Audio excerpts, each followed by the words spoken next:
Nous accueillons maintenant une personnalité au profil aussi rare qu'atypique aussi, du trait de côte à l'élément liquide, il n'y a qu'un pas.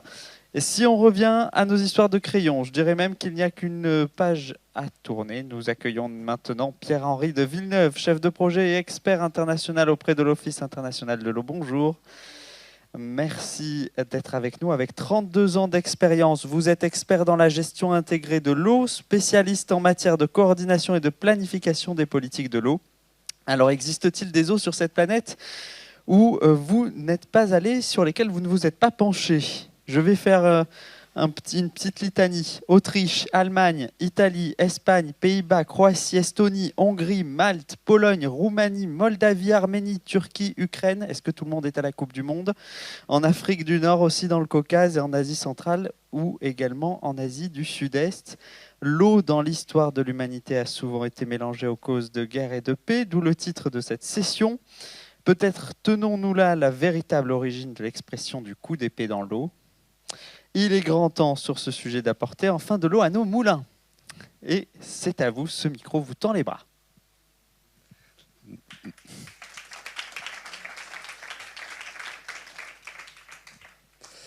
Merci beaucoup. Donc, on a déjà beaucoup voyagé aussi dans l'espace aujourd'hui. Et moi, j'ai fait un tout petit trajet pour venir ici, à peine 100 mètres, parce que notre bureau est de l'autre côté de la route. Et depuis quasiment Pierre Lafitte, on est installé depuis 1976. Donc on était vraiment dans les premières organisations à rejoindre ce projet de Sophia Antipolis, et avec une mission déjà de la formation à la gestion des ressources en eau à l'international. Donc à l'époque, ça s'appelait le CEFIGRE.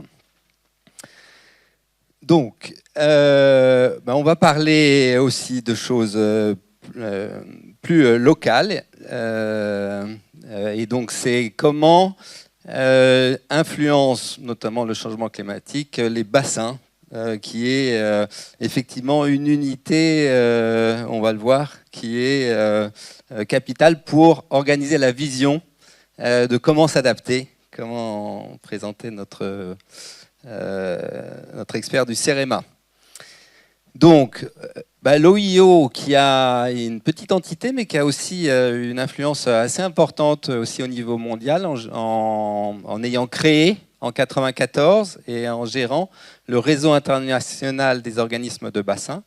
On a été un des premiers à soulever que quand la question du carbone dans l'air et de l'impact sur le climat se faisait de plus en plus pressante, que l'eau est la première victime de ce changement climatique, en tout cas vraiment une courroie de transmission de l'effet du changement climatique.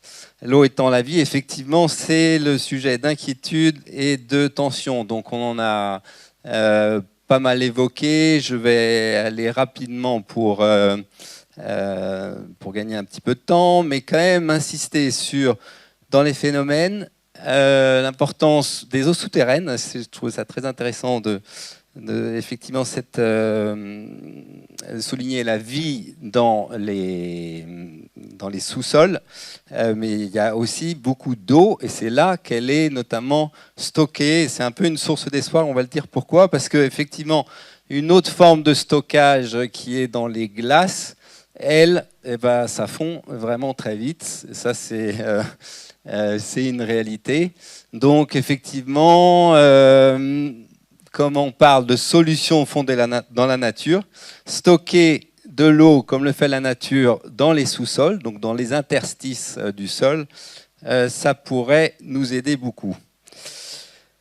Donc, une catastrophe assurée, non, je pense qu'effectivement, une transition écologique nécessaire et une sobriété, ça c'est vraiment un mot important dans le monde moderne, qu'il faudrait qu'on arrive à réapprendre, à se réapproprier.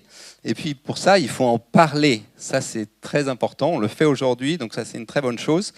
Mais donc, on va voir aussi dans l'intervention aujourd'hui comment on s'organise pour organiser ce dialogue.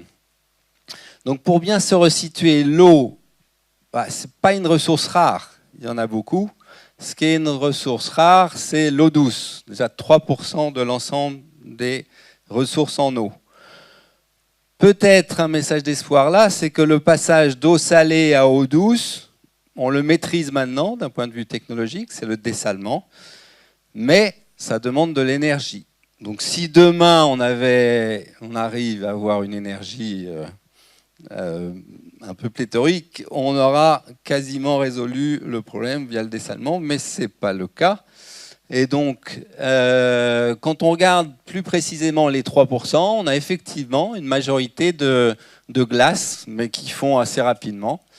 Après, la dominante et peut-être la planche de salut, ce sont les eaux souterraines. Et puis, alors, les eaux douces de surface, il faut bien comprendre que c'est à peine 1% de ces 3%. Et quand on regarde plus précisément, ce qu'on voit comme les rivières, ce qui est un peu le symbole de l'eau de surface, c'est extrêmement peu par rapport à l'ensemble. Donc là, on était déjà à 0,4 et là, on parle bien de 1,6% de ces 0,4. Donc c'est vraiment infime. Ce qu'on voit, c'est que l'eau dans... alors, la partie stockage, les lacs et les retenues, c'est important. L'humidité dans le sol, les zones humides aussi, c'est significatif. Donc c'est quelque chose sur lequel on doit être très vigilant. Donc, pourquoi on regarde les bassins? Donc la logique de bassin, c'est quand on regarde ce qu'on appelle le grand cycle de l'eau, des ressources en eau, les phénomènes s'appliquent sur toute la zone donc, définie par la rivière. Donc là, effectivement, la rivière est importante et tous ses affluents. Donc l'ensemble créant le bassin. Pour simplifier, les eaux souterraines suivent une autre géographie, qui sont les nappes d'eau souterraine. Mais en gestion, on a tendance quand même à, quand on regarde un bassin, notamment un grand bassin, on s'intéresse aussi aux eaux souterraines, aux nappes qui sont au droit de ce bassin. La diapo précédente présentait les phénomènes quand on n'avait pas d'intervention humaine. Mais en fait, les interventions humaines sont très nombreuses sur un bassin. Il y a des stockages, il y a la consommation d'eau directe par l'agriculture et l'irrigation. Et puis, il y a d'autres usages, on va voir dans les villes, ça s'intensifie en général en s'approchant des côtes très attractives, comme on l'a vu tout à l'heure. Et donc, on a un usage dans les villes qui est très important, mais qui est très différent de l'usage agricole. Alors, c'est pour ça qu'on parle de petits cycles de l'eau dans les villes. Le but du jeu pour les humains, c'est de trouver une ressource en eau la meilleure possible, d'eau douce, parce que déjà ça nous fait beaucoup d'économies si c'est de l'eau douce, le moins pollué possible, parce qu'effectivement c'est compliqué à traiter, donc plus on a des ressources polluées, plus c'est cher et compliqué encore. Et donc il y a des travaux assez énormes, déjà là on a une station d'eau potable, un château d'eau pour avoir de l'eau au robinet. Mais c'est pas tout, après il y a un travail colossal pour récupérer les eaux sales dans les égouts, les amener à la station d'épuration, les traiter. Et après cet effort énorme, aujourd'hui, ce qui est fait très majoritairement en France, on va dire quand même sous la pression aussi des services de santé et autres, parce que c'est quand même des eaux qui ont eu tout un circuit, c'est principalement rejeté dans le milieu naturel. Mais après, de très gros efforts pour qu'il n'y ait pas le moins possible d'impact. Alors je pense qu'on va se poser la question avec le Cicasil, pourquoi pas les réutiliser? Mais ça, je laisse en parler la prochaine intervention. Donc, qu'est-ce qu'on va faire, nous, sur les bassins? Eh ben, on va faire ce qu'on appelle la gestion intégrée des ressources en eau. C'est d'essayer de réfléchir au niveau des bassins, comment faire dialoguer et faire coexister ces différents usages de l'eau, donc qui vont du transport, agriculture, eau de baignade, qui est aussi un élément important. Et puis, alors, puisqu'on parle d'espoir, je vais faire une petite digression là, sur la réouverture de la baignade en Seine. Je trouvais que c'était quand même assez magique qu'après une interdiction qui datait de 1924, donc 100 ans après, ça montre tous les efforts qui ont été faits pour maîtriser les usages. On a pu regagner cet usage qui paraît anecdotique, mais qui me semble important, d'autant qu'il couronnait un petit peu, encore une fois, des efforts énormes. Hein. À Paris, il y a des ouvrages qui datent de Napoléon et qui sont toujours en utilisation. Donc il y a toute une infrastructure qui se construit génération après génération. Donc encore l'illustration d'usage. Peut-être on n'a pas beaucoup parlé d'agriculture. Là, on voit une usine, une papeterie. Moi, en début de carrière, j'ai travaillé donc, à l'agence de l'eau Seine-Normandie, qui travaillait sur un des grands bassins, sur la partie industrie et sur un projet qui était la première papeterie complètement en circuit fermé. Donc là, c'est au niveau de l'usine, l'ensemble des eaux qui sont retraitées et réutilisées pour mettre en suspension la pâte à papier et refaire du papier. Donc il y a aussi un espoir. C'est vrai que dans ces recyclages, il y a énormément de possibilités de réutilisation de l'eau. Donc, pour organiser tous les usages, quelle est la situation? Alors là, c'est la loi de 50 avant Jésus-Christ. Vous l'avez reconnu? Non, alors en fait, ça pourrait être comme ça effectivement, parce que beaucoup d'usages sont contradictoires, mais avec une volonté et une vision, comme on l'a dit, en France, on n'a pas vu... Enfin, on a vu qu'après la guerre, notamment dans les années 50, on reparle de la Seine, puisque j'ai travaillé en début de carrière là-bas, il y avait des problèmes jusqu'à des problèmes de navigabilité sur la Seine du fait de boue d'industrie qui s'était accumulée dans le lit. Donc en fait, on était vraiment dans des situations très dégradées.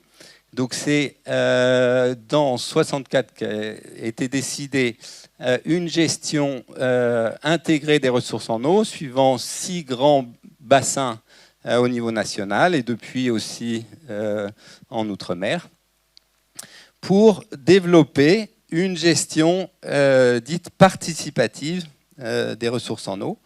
Alors, en pratique, une gestion, il faut faire un plan, effectivement. Donc, on fait un plan de gestion intégrée des ressources en eau, mais on ne le fait pas tout seul, on le fait en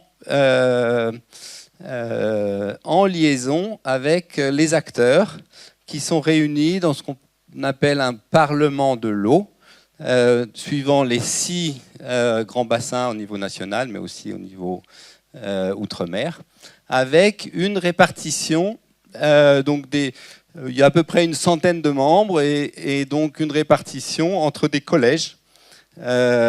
L'État est en minorité, parce qu'on est quand même, l'eau est très difficile à transporter, donc c'est une problématique vraiment locale. Des représentants des usagers, industrie, pêcheurs, des élus du bassin, notamment vu l'importance de l'eau dans la ville. En fait, comme les petites gouttes d'eau, on pense que ce qu'on peut faire n'a peu d'impact, mais en fait, l'homme, oui, a un gros impact. Et la pollution des villes est une prédominante, et les investissements à réaliser sur l'ensemble d'un bassin sont majoritairement les investissements des collectivités.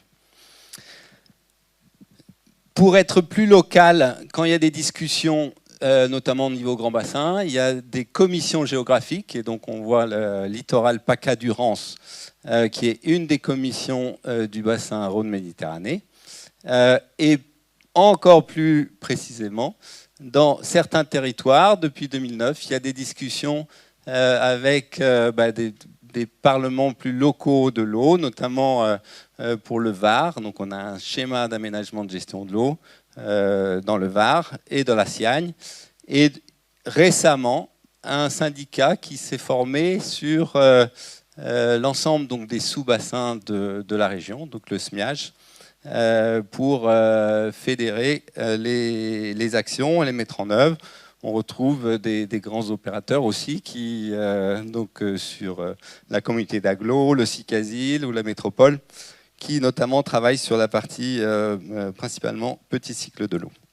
Donc là, c'est la commission des clés. Le résultat, il est plutôt pas mal pour la France. Donc là, tout ça répond à la directive 4 sur l'eau, qui a finalement repris en partie les concepts qui avaient été développés en France et donc a été édicté en 2000. Donc maintenant, tous les pays européens travaillent sur ce type de planification. Ici, on représente par un petit camembert. Le bleu, c'est le très bon état des ressources en eau. Le vert, bon état, et après on va vers le moyen. On voit que c'est pas extraordinaire, qu'il y a encore beaucoup de travail, mais on a parlé des Pays-Bas ou autres, ou même l'Allemagne, des pays quand même très anthropisés. Et c'est aussi très compliqué de restaurer la situation. Alors maintenant, si on regarde à des échelles plus grandes, et encore une sorte d'espoir, il faut chaque pays travaillant à ses ressources en eau, il faut coordonner au niveau des grands bassins. Donc ça, c'est la fonction des commissions internationales, et notamment celle du Danube. Alors pour dire un mot sur l'OIO, donc on travaille, on appuie notamment ces pays-là à se mettre s'organiser pour leur gestion des ressources et leur planification. Donc effectivement, moi j'ai passé un temps à Budapest dans le début des années 2000 pour aider à l'adhésion du pays, mais on a travaillé dans quasiment l'ensemble des pays de l'Est, et on y travaille toujours, notamment on est un peu aux frontières, on travaille toujours sur le bassin du Prout, le nom, et donc on a les a aidés à préparer le premier plan de gestion, et récemment à faire une commission locale entre Moldavie, Ukraine et Roumanie pour gérer cet affluent qui est déjà fait 1000 km de longueur. Donc je prends 2 minutes pour conclure. On a aussi travaillé en Ukraine. On était très fiers d'avoir aidé les Ukrainiens à préparer leur plan de gestion suivant la directive 4 dans le cadre de leur préparation à l'adhésion.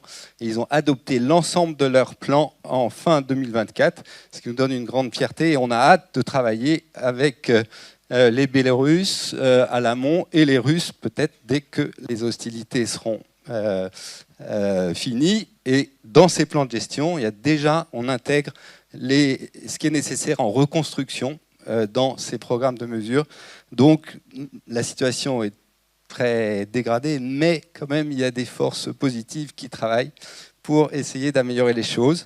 On travaille aussi dans le Caucase. On espère pouvoir appuyer le développement d'un accord sur la Koura, qui est vraiment le drain des 3 pays du Caucase, Géorgie, Azerbaïdjan et Arménie. Et peut-être que justement, les progrès de paix entre Arménie et Azerbaïdjan vont créer une fenêtre d'opportunité pour créer cet accord comme il y a eu sur le Danube en 1994, donc l'accord sur la gestion du Danube. Et on travaille également activement en Asie centrale avec, on voit la mer d'Aral, un peu cette catastrophe qui effectivement, là on a l'ensemble des eaux maintenant qui sont donc Sirdaria, Mourdaria. On voit ici sur cette diapositive tout ce qui est utilisé sur le chemin, il reste quasiment plus rien à la mer d'Aral, et du coup forcément ce qui devait arriver est arrivé. Ça a été effectivement un grand choc, mais encore une fois, le dialogue est vraiment indispensable, et entre ces pays qui sont un peu frères d'Asie centrale, on les aide à structurer leurs échanges pour une meilleure cohabitation. Voilà, je vais m'arrêter là. J'aurais voulu vous dire un mot de l'OIO, mais on pourra le faire en pause pour ceux qui le souhaitent.